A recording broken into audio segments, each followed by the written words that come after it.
The microphone was already on when Marcus Hale realized he was not alone in the building. A red light pulsed above the studio door. On air. He had not touched the console. He had not flipped the switch. Yet the VU meters danced, and from the speaker, buried in static, a man spoke with the warmth of a funeral director. "Welcome back, Millbrook. It's 3:33 in the morning on October 14th, 1994. We have a special guest in the studio tonight. He doesn't know he's here yet. He's wearing a blue work jacket. He has a Craftsman tool roll in his left hand. And in 3 hours, the fire starts." Marcus checked his wrist. 9:17 p.m., October 14, 2026. The studio clock disagreed. Its hands pointed to 3:33, and they were ticking. 3 hours earlier, a woman named Mrs. Gable had called about a radio station in that town, KMBR 104, abandoned since 1994. The demolition crew wanted the equipment certified before they touched the wall. Marcus had taken the job because he was a man who could not leave things unfixed. A broken signal was an insult. A silent frequency was a personal failure. His father had raised him in static and salt. And when the old man died, he left behind a 1987 Barrett's receiver that Marcus still used to fall asleep. He arrived at 6:15 p.m. The parking lot held one rusted Ford Taurus and nothing else. The front door was padlocked, but the key turned.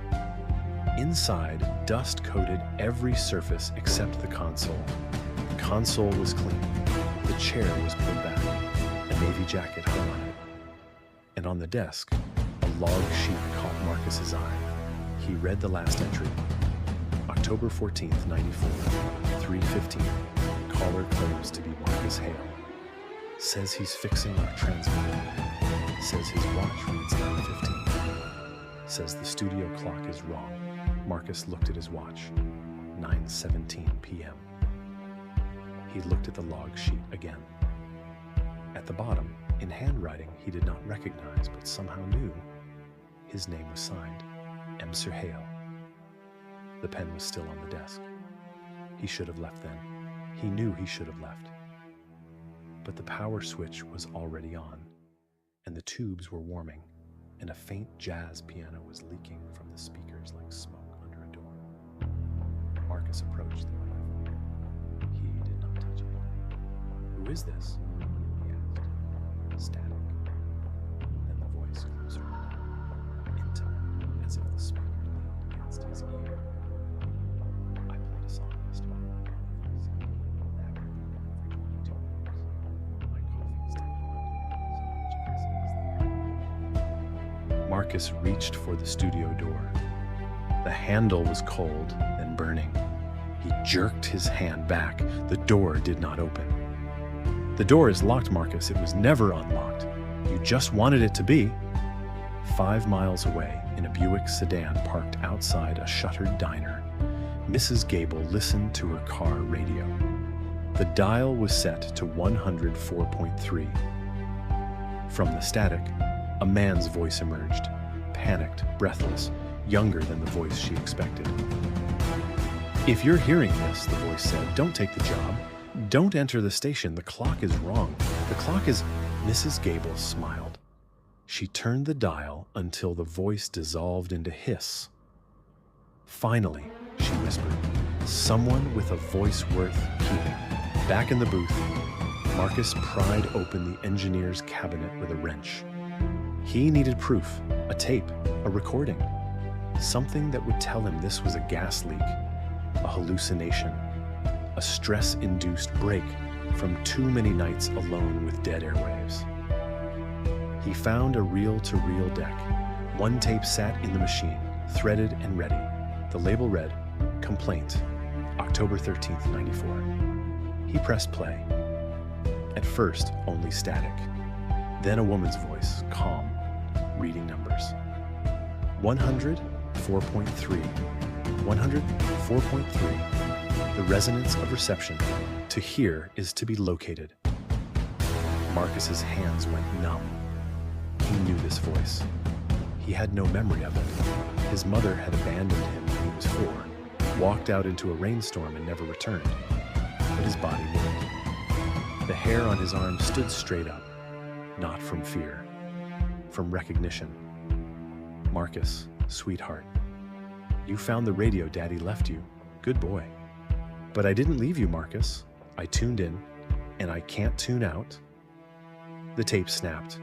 The deck began to smoke, not from electricity, from friction, as if the tape had been pulled through the heads too many times, by too many hands, across too many years. Marcus stumbled into the reception area. On the wall, a staff photograph showed 5 men in navy jackets. All held the same pose. All wore the same expression. Not smiling, not frowning, but waiting. The nameplates beneath them read J. Miller, T. Gable, E. Vance, C. Hale, and beside them, an empty frame. The nameplate beneath it, M. Hale. His father's name was C. Hale. His name was M. Hale. The frequency did not want a repairman. It wanted a host. Marcus found the original tape in a locked safe behind a collapsed shelf. The safe was warm. Inside, a single reel with no label. Just a frequency scratched into the plastic. 104.3. He threaded it into a playback deck. The reels turned. The station filled with a drone that seemed to come from inside his skull, from the marrow of his bones. Then layered over him, his own voice. I don't know how long I've been here, his voice said. The clock stopped making sense. The door is locked, the windows are painted black. And in the antenna array, something is moving. It sounds like cable. It sounds like bone. It was his cadence, his particular way of pausing after the word array, because he had always hated how it sounded in his mouth.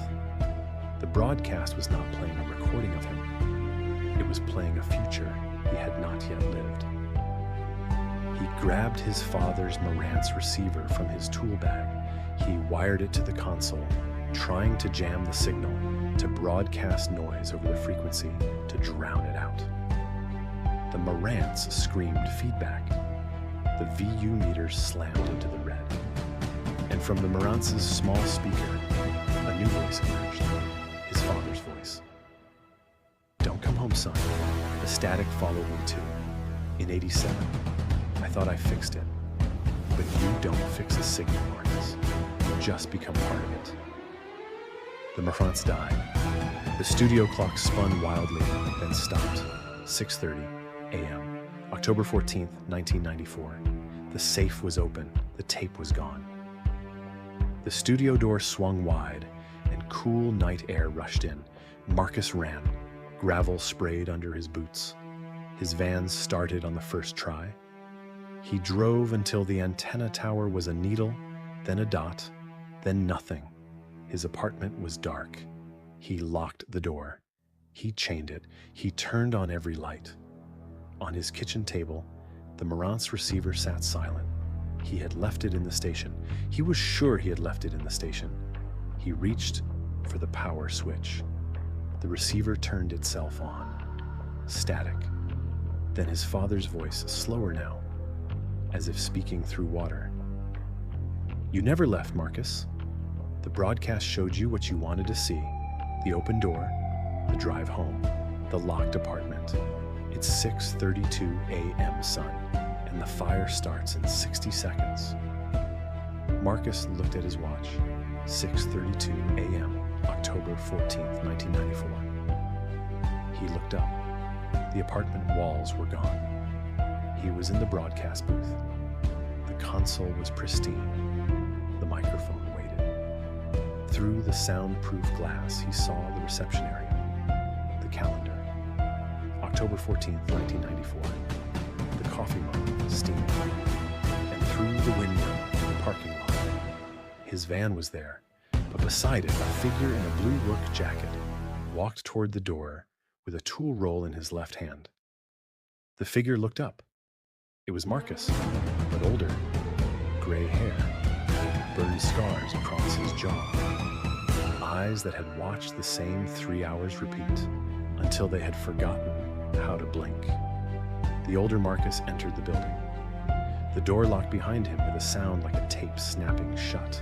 The microphone turned on. Marcus's hand reached for it, moving against his will. The on-air sign blinked red. Outside, the antenna tower began to glow, not with electricity, but with the color of old photographs, of memory, of signals sent not through air, but through time. Through the glass, the older Marcus sat in the reception chair. He looked up at the booth. He mouthed 2 words, not "help me," not "run away," "don't speak."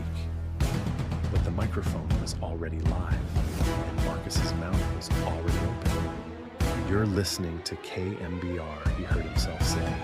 104.3 FM, the voice that never sleeps.